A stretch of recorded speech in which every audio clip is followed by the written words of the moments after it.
ഇന്നത്തെ സായാഹ്ന സവാരിക്കിടയിൽ നമ്മൾ കടാപ്പുറത്ത് അല്പസമയം കാറ്റ് കൊള്ളാൻ വേണ്ടിയിട്ട് ഇറങ്ങിയിരിക്കുകയാണ്.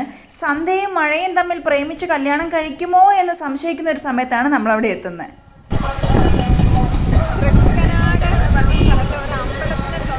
ചേർന്നിട്ടാണ് നമ്മൾ ഈ കടലിലേക്ക് ഇറങ്ങുന്നത്. ഏതാണ്ട് മഴയൊക്കെ പെയ്യാൻ സെറ്റായിട്ട് നിൽക്കുന്ന ഒരു സമയമാണ്. നോക്കിയാൽ കാണാൻ നല്ല കാർമേഘമാണ്. എപ്പോൾ വേണേലും മഴ തൂളാം. അതുകൊണ്ടുള്ള സമയത്ത് നമുക്ക് ചെറുതായിട്ട് പെട്ടെന്ന് ആസ്വദിച്ചിട്ട് വേഗം കയറി പോവാം. ഞാൻ കുഴപ്പമൊന്നുമില്ല. കടൽ കണ്ട പിന്നെ എല്ലാവർക്കും ഒരു ആവേശമായിരിക്കുമല്ലോ. എനിക്കും അങ്ങനെ തന്നെയായിരുന്നു. എന്തായാലും ഇന്നൊന്നും നനഞ്ഞിട്ടേ വരുന്നുള്ളൂ എന്ന് വിചാരിച്ചാൽ ഞാൻ ഇറങ്ങിയത്. പക്ഷേ എൻ്റെ കൂട്ടത്തിലുള്ള ആർക്കും കാല് നനയ്ക്കാൻ വയ്യ. പ്രത്യേകിച്ച് ഷൂസ് നനയോന്ന് പേടിച്ചിട്ട് ആരും വെള്ളത്തിലേക്ക് വന്നിട്ടില്ല.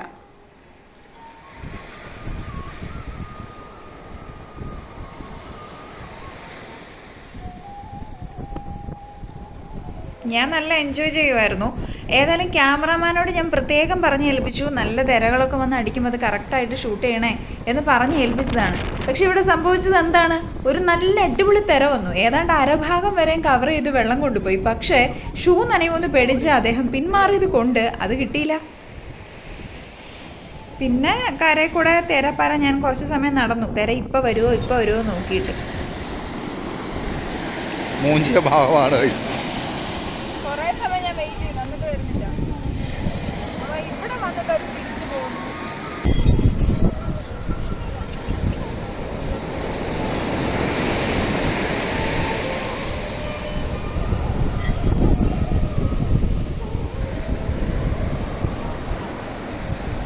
ഞാനൊരു കാര്യം പറയട്ടെ,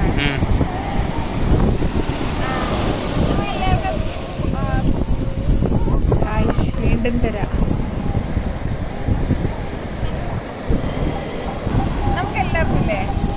ഭയങ്കര പീസ്ഫുൾ ആയിട്ട് തോന്നുന്ന ചില ലാൻഡ്സ്കേപ്പ് ഉണ്ടാവില്ലേ? ചിലർക്ക് മൗണ്ടൻ ആയിരിക്കും ഇഷ്ടം, അങ്ങനെയൊക്കെ ഹിൽ സ്റ്റേഷൻ ആയിരിക്കും, അങ്ങനെയൊക്കെ. പക്ഷെ എനിക്ക് ഏറ്റവും പീസ്ഫുൾ ആയിട്ട് തോന്നുന്ന ഒരു സ്ഥലമാണ് ബീച്ച്. ഈ ഭയങ്കര സന്തോഷമാണ് അവിടെ വരുമ്പോൾ. ഭയങ്കര ചുമ്മാ ഇങ്ങനെ ചിരിച്ചുകൊണ്ടിരിക്കും. പക്ഷേ ഇല്ല, ഇതിപ്പോൾ കുറച്ച് പേടിയാകുന്നത് പോലെ ഉണ്ടെന്ന് വെച്ചാൽ ഭയങ്കരമായിട്ട് ഇങ്ങനെ വെള്ളം വരുന്നത്, അത് കുറച്ച് പേടിയാണ്. അതൊരു ഡിസ്റ്റൻസിൽ എൻജോയ് ചെയ്യാൻ അടിപൊളി സ്ഥലമല്ലേ ബീച്ച്. അതെന്താണെന്ന് വെച്ചാൽ തിര കുറച്ച് അധികം അകത്തേക്ക് കയറുന്നുണ്ടായിരുന്നു. അതുകൊണ്ട് നമുക്ക് വെള്ളത്തിൽ ഇറങ്ങാൻ കുറച്ച് റെസ്ട്രിക്ഷൻസ് ഒക്കെ ഉണ്ടായിരുന്നു. പിന്നെ ഇവരാരും കാല് നനയാൻ പാടില്ല, ഷൂസ് നനയാൻ പാടില്ല എന്നൊക്കെ ഉള്ളത് കൊണ്ട് അധികം വെള്ളത്തിൻ്റെ അടുത്തേക്ക് വന്നുമില്ല. എന്നെ അവിടെ ഇറക്കാനും സമ്മതിച്ചില്ല. അതിൻ്റെ ഒരു ചെറിയ പ്രശ്നം ഉണ്ടായിരുന്നു. പറഞ്ഞല്ലോ, മഴ വരുന്നുണ്ടായിരുന്നു. അതുകൊണ്ടാണ് നമുക്ക് കടലിലേക്ക് അധികം ഇറങ്ങാൻ പറ്റാതിരുന്നതും എന്നെ സമ്മതിക്കാതിരുന്നതും.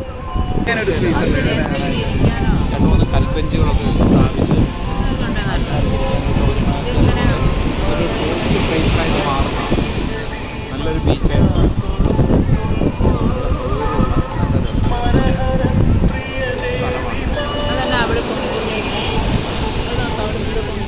അത് കല്ലുണ്ടമ്മ, ഇതുപോലത്തെ ഒരു കല്ല്.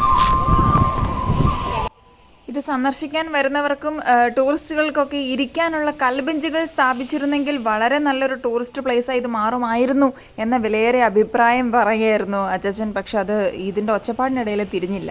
കടാപ്പുറം ആസ്വദിക്കാൻ ഒരുപാട് പേര് വന്നിട്ടുണ്ടായിരുന്നു. ഒരു ശ്വാനൻ സമാധാനപൂർവ്വം ഉറങ്ങിക്കൊണ്ടിരിക്കുകയാണ്. ഇയാൾ ഉറങ്ങുന്നതുകൊണ്ട് നമുക്ക് ഉറപ്പാക്കാം കടൽ ഉടനെ ഒന്നും ക്ഷുഭിതയാകത്തില്ലെന്ന്. മൃഗങ്ങൾക്കെല്ലാം പെട്ടെന്ന് സെൻസ് ചെയ്യാൻ പറ്റും എന്നാണല്ലോ പറയുന്നത്. പിന്നെ ദൂരെ ഇരുന്ന് സമാധാനമായിട്ട് കടൽ വീക്ഷിച്ച് ആസ്വദിക്കുന്ന ആൾക്കാരുണ്ട്. സെൽഫി എടുത്ത് സന്തോഷിക്കുന്ന ആളുകൾ വേറെയുണ്ട്. ഒത്തിരി ഓടിക്കളിക്കുന്ന പിള്ളേരെ നമുക്ക് വേറെ കാണാൻ വേണ്ടിയിട്ട് പറ്റും. കുട്ടികളെ അധികം അങ്ങോട്ട് പോകരുതേ എന്ന് പറഞ്ഞ് റെസ്ട്രിക്റ്റ് ചെയ്യുന്ന മാതാപിതാക്കളെ കാണാൻ പറ്റും. അങ്ങനെ പല രീതിയിലാണ് എല്ലാവരും ആസ്വദിക്കുന്നത്. ഞങ്ങളും ഒരുപാട് സമയം കടലൊക്കെ കണ്ട് ആസ്വദിച്ചു. പല അഭിപ്രായങ്ങളും അങ്ങോട്ടും ഇങ്ങോട്ടും ഒക്കെ പറഞ്ഞു. കുറേ ഫോട്ടോസ് എടുത്തു.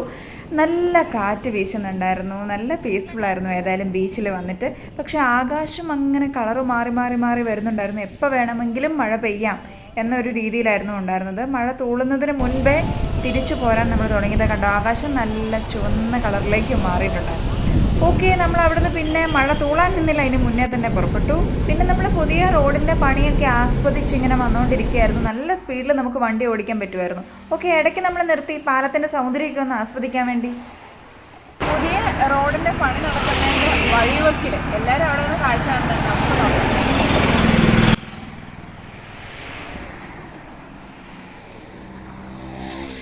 നമ്മളും ഈ ക്രോസ് ഓവറിലൂടെയൊക്കെ കുറേ അങ്ങോട്ടും ഇങ്ങോട്ടും ഒക്കെ നടന്നു.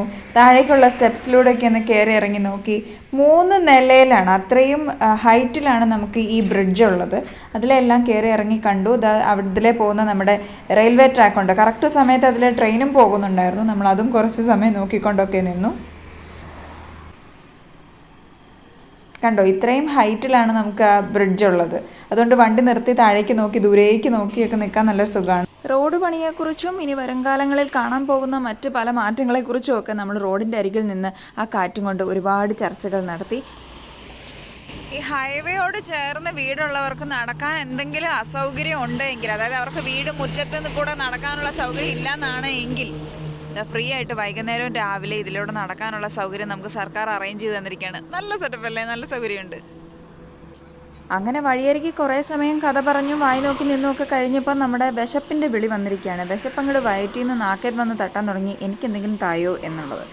അങ്ങനെ നമ്മൾ ആംബിയൻസ് ഉള്ള ഒരു ഹോട്ടൽ തപ്പിയുള്ള യാത്രയ്ക്കൊടുവിൽ നമ്മൾ വന്നെത്തിയിരിക്കുന്നത് പെൻറ്റ് വൈബ്സിൻ്റെ മുമ്പിലാണ്. അടിപൊളി ആംബിയൻസ് ഉള്ള ഹോട്ടൽ തന്നെയാണ്. നല്ല എൻട്രൻസ് ഒക്കെ ആയിരുന്നു. ലൈറ്റ്സിൽ മുങ്ങിക്കുളിച്ച് നിൽക്കുന്ന നമ്മുടെ പെൻറ്റ് വൈബ്സിൽ കയറിയിട്ട് നമുക്ക് എന്ത് കഴിക്കണം എന്നുള്ളത് നേരത്തെ പ്ലാൻ ഉണ്ടായിരുന്നു. ഏതായാലും കയറി ചെല്ലുന്ന പാടെ തന്നെ നമുക്ക് വലിയ വിസ്താരമുള്ളൊരു അക്വേറിയം കാണാൻ പറ്റും. മീനുകളൊക്കെ അതിലെ നീന്തി തുടിച്ച് നടക്കുകയാണ്. പിന്നെയും ഉണ്ട് ചെടികളായിട്ടും കിഡ്സ് ഏരിയയൊക്കെ ആയിട്ടും അവിടെ കാണാൻ ഇഷ്ടം പോലെ സംഗതികൾ. നമ്മൾ അതിലെല്ലാം കയറി ഇറങ്ങി നടന്നു. ഫുഡിനുള്ള ഓർഡർ ഓൾറെഡി കൊടുത്തിട്ടാണ് നമ്മൾ പിന്നെ ഈ ഷോ ഓഫ് എല്ലാം കാണിക്കാൻ വേണ്ടിയിട്ട് നടക്കുന്നത്. ലൈറ്റ്സിൻ്റെ ഇടയിൽ കൂടി ഇങ്ങനെ സ്റ്റാറായിട്ട് നടന്നു വരാൻ ആർക്കാണ് ഇഷ്ടമല്ലാത്തത്? എനിക്ക് ഭയങ്കര ഇഷ്ടമാണ്. ഏതായാലും അതിനുശേഷം അവിടെ നല്ല പച്ചപ്പും പരവതാനിയൊക്കെ കണ്ട് നമ്മൾ ആസ്വദിച്ചു. ഇവിടെ പല സെക്ഷനായിട്ട് ഉള്ളിലിരുന്ന് കഴിക്കാനും സ്ഥലമുണ്ട്, നമുക്ക് പിന്നെ പുറത്തിരുന്ന് കഴിക്കാനും സ്ഥലമുണ്ട്. നമ്മൾ ഏതായാലും പുറത്താണ് ഓപ്റ്റ് ചെയ്തിട്ടുണ്ടായിരുന്നത്. ഞങ്ങളുടെ കൂട്ടത്തിലെ മിതഭോജി സ്ലിം ബ്യൂട്ടി ആയ ഡാഡി എവിടെ പോയാലും ഏറ്റവും ലൈറ്റായിട്ട് എന്തെങ്കിലുമൊക്കെ ഓർഡർ ചെയ്യാറുള്ളൂ. ദോശയാണ് അച്ഛൻ ഇന്ന് ഓർഡർ ചെയ്തിട്ടുണ്ടായിരുന്നത്. അത് തന്നെ ഏറ്റവും ആദ്യം വരികയും ചെയ്തു. പിന്നെ കാപ്പി കൂടി വന്നു. ദോശ ചമ്മന്തി മുക്കി കഴിക്കുന്ന അച്ഛനെ കൊതിയോടെ അല്ല അമ്മ നോക്കുന്നത് എന്ന് കാണിക്കാൻ വേണ്ടിയിട്ട് പെട്ടെന്ന് അമ്മ അതൊരു മൂളിപ്പാട്ടിലേക്ക് കൺവേർട്ട് ചെയ്തു.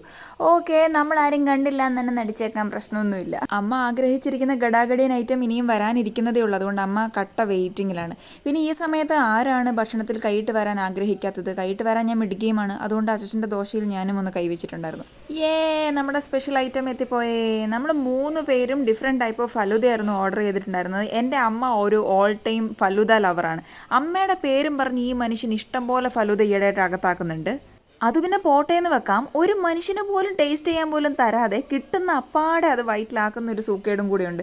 എങ്ങനെയുണ്ട് ടേസ്റ്റ് നോക്കാൻ പോലുള്ളൊരു ഗ്യാപ്പ് തരത്തില്ല. നമ്മൾ 2 സ്പൂൺ നമ്മുടേത് ഇളക്കി വരുമ്പോഴത്തേക്കും ആ ഗ്ലാസ് അവിടെ തീർന്നിട്ടുണ്ടാകും. എന്നിട്ടൊന്നും അറിയാത്ത പാവമായിട്ടിരുന്ന് കഴിക്കും. എന്നിട്ട് നിനക്ക് വേണ്ടെങ്കിൽ അവിടെ വെച്ചോളൂ കേട്ടോ, ബാക്കി വേണം ഞാൻ കഴിച്ചോളാം എന്നൊക്കെയുള്ളൊരു ഡയലോഗും. അയ്യടാ.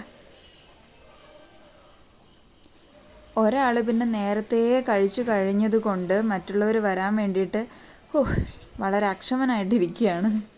പിന്നെ ഞാൻ ബില്ലൊക്കെ കൊടുത്തേച്ചിട്ടും പുറത്തിറങ്ങിയതിന് ശേഷം ട്രിപ്പ് കഴിഞ്ഞല്ലോ എന്നുള്ള സങ്കടത്തിലാണ് ഞാൻ. എന്ത് നല്ല ഫുഡായിരുന്നു. എനിക്ക് അങ്ങനെയാണ്, ഒരു നല്ല ദിവസം എൻ്റെ ചെയ്യുമ്പം ഭയങ്കര സങ്കടമാണ്, ഷോ കഴിഞ്ഞു പോയല്ലോ എന്നുള്ളത്. ഏതായാലും അടിപൊളി ഫുഡായിരുന്നു. നല്ല വൈബ് സമ്മാനിച്ച പെൻറ്റ് വൈബ്സിന് താങ്ക് യു. അങ്ങനെ വീട്ടിലേക്ക് തിരിച്ചു പോരാൻ തുടങ്ങുമ്പോൾ അമ്മ പറയുന്നു അമ്മയ്ക്ക് കുറച്ച് ഫ്രൂട്ട്സ് കൂടി മേടിക്കണം എന്നുള്ള കാര്യം. നാളെ ഫ്രൂട്ട് സാലഡ് ഉണ്ടാക്കണം പോലും. ഓക്കെ, എന്നാൽ പിന്നെ അമ്മയുടെ ആഗ്രഹമല്ലേ, ഫ്രൂട്ട് സാലഡ് നമുക്കും കൂടെ അല്ലേ. അതുകൊണ്ട് ഫ്രൂട്ട് സാലഡുടെ മുന്നിലായിരുന്നു നമ്മൾ കുറേ സമയം ഉണ്ടായിരുന്നത്. ഇഷ്ടം പോലെ ഫ്രൂട്ട്സ് ഉണ്ടായിരുന്നു, ഒരുപാട് ആളുകളും ഉണ്ടായിരുന്നു മേടിക്കാൻ വേണ്ടിയിട്ട്. അങ്ങനെ അമ്മയുടെ ലിസ്റ്റും പ്രകാരമുള്ള സകല ഫ്രൂട്ട്സും ഒരു കവറിലാക്കി നമ്മൾ തിരികെ വീട്ടിലേക്ക്.